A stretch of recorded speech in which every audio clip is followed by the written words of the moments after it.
الرحمن الرحیم۔ نبی صلی اللہ علیہ وسلم فجر کی نماز پڑھتے اور آپ صلی اللہ علیہ وسلم کے ساتھ نماز میں کئی مسلمان عورتیں اپنی چادریں اوڑھے ہوئے شریک نماز ہوتی، پھر اپنے گھروں کو واپس چلی جاتی تھیں۔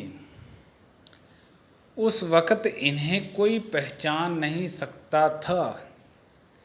نبی صلی اللہ علیہ وسلم نے ایک چادر میں نماز پڑھی جس میں نقش نگار تھے۔ آپ صلی اللہ علیہ وسلم نے انہیں ایک مرتبہ دیکھا، پھر جب نماز سے فارغ ہوئے تو فرمایا کہ میری یہ چادر ابو جمح عامر بن حذفہ کے پاس لے جاؤ اور ان کی جنابیہ والی چادر لے آؤ، کیونکہ اس چادر نے ابھی نماز سے مجھ کو غافل کر دیا۔ اور ہشام بن عروہ نے اپنے والد سے روایت کی، انہوں نے عائشہ رضی اللہ عنہما سے کہ نبی صلی اللہ علیہ وسلم نے فرمایا، میں نماز میں اس کے نقش نگار دیکھ رہا تھا، پس میں ڈر گیا کہ کہیں یہ مجھے غافل نہ کر دے۔ حضرت عائشہ رضی اللہ عنہما کے پاس ایک رنگین باریک پردہ تھا جسے انہوں نے اپنے گھر کے ایک طرف پردے کے لیے لٹکا دیا تھا۔ آپ صلی اللہ علیہ وسلم نے فرمایا کہ میرے سامنے سے اپنا یہ پردہ ہٹا دو، کیونکہ اس پر نقش شدہ تصویریں برابر میری نماز میں خلل انداز ہوتی رہی ہیں۔ نبی کریم صلی اللہ علیہ وسلم کو ایک ریشم کی قبہ تحفے میں دی گئی۔ اسے آپ صلی اللہ علیہ وسلم نے پہنا اور نماز پڑھی، لیکن آپ صلی اللہ علیہ وسلم جب نماز سے فارغ ہوئے تو بڑی تیزی کے ساتھ اسے اتار دیا، گویا آپ صلی اللہ علیہ وسلم اسے پہن کر ناگواری محسوس کر رہے تھے۔ پھر آپ صلی اللہ علیہ وسلم نے فرمایا، یہ پرہیزگاروں کے لائق نہیں ہے۔ میں نے رسول اللہ صلی اللہ علیہ وسلم کو ایک سرخ چمڑے کے خیمے میں دیکھا، اور میں نے یہ بھی دیکھا کہ بلال ان حضور صلی اللہ علیہ وسلم کو وضو کرا رہے ہیں، اور ہر شخص آپ صلی اللہ علیہ وسلم کے وضو کا پانی حاصل کرنے کے لیے ایک دوسرے سے آگے بڑھنے کی کوشش کر رہے ہیں۔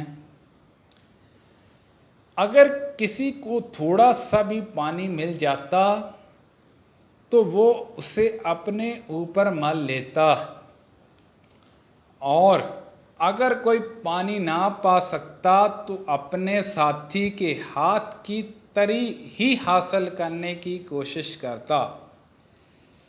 پھر میں نے بلال رضی اللہ عنہ کو دیکھا کہ انہوں نے اپنی ایک برچھی اٹھائی جس کے نیچے لوہے کا پھل لگا ہوا تھا، اور اسے انہوں نے گاڑ دیا۔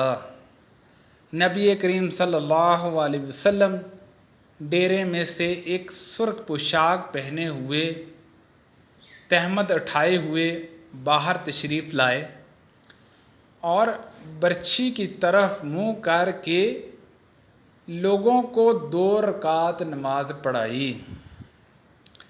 میں نے دیکھا کہ آدمی اور جانور برچھی کے پرے سے گزر رہے تھے۔ منبر نبوی صلی اللہ علیہ وسلم کس چیز کا تھا؟ آپ صلی اللہ علیہ وسلم نے فرمایا کہ اب دنیا اسلام میں اس کے متعلق مجھ سے زیادہ جاننے والا کوئی باقی نہیں رہا ہے۔ منبر گابا کے جو سے بنا تھا، فلاں عورت کے غلام فلاں نے اسے رسول اللہ صلی اللہ علیہ وسلم کے لیے بنایا تھا۔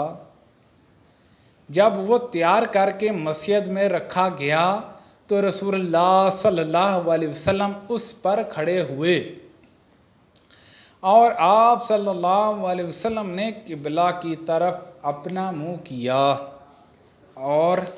اور تکبیر کہی اور لوگ آپ کے پیچھے کھڑے ہو گئے۔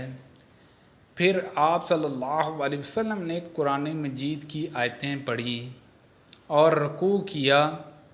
آپ صلی اللہ علیہ وسلم کے پیچھے تمام لوگ بھی رکوع میں چلے گئے۔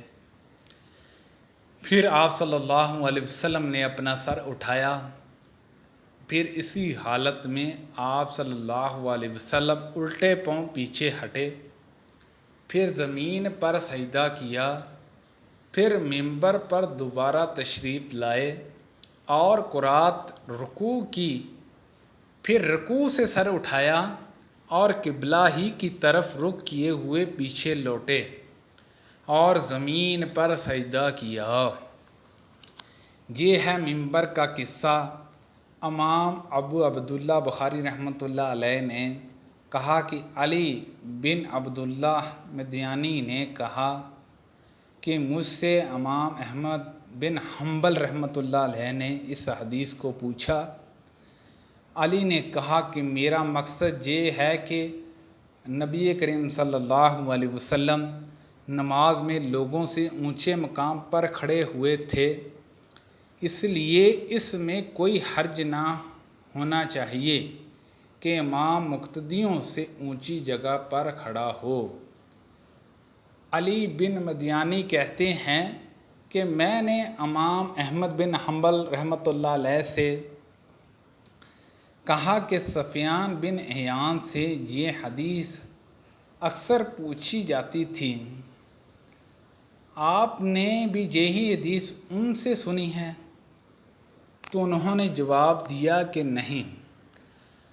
رسول اللہ صلی اللہ علیہ وسلم اپنے گھر کے بچھوانے پر نماز پڑھتے اور حضرت عائشہ رضی اللہ عنہما آپ کے اور قبلہ کے درمیان اس طرح لیٹی ہوتی جیسے نماز کے لیے جنازہ رکھا جاتا ہے۔ نبی صلی اللہ علیہ وسلم نماز پڑھتے اور حصہ ہونے کے باوجود میں ان کے سامنے ہوتی۔ اکثر جب آپ سجدہ کرتے تو آپ کا کپڑا مجھے چھو جاتا۔ انہوں نے کہا کہ آپ کھجور کے پتوں سے بنے ہوئے ایک چھوٹے سے مصلے پر نماز پڑھتے تھے۔ رسول اللہ صلی اللہ علیہ وسلم کو کھانا تیار کر کے کھانے کے لیے بلایا۔ آپ نے کھانے کے بعد فرمایا کہ آؤ تمہیں نماز پڑھا دوں۔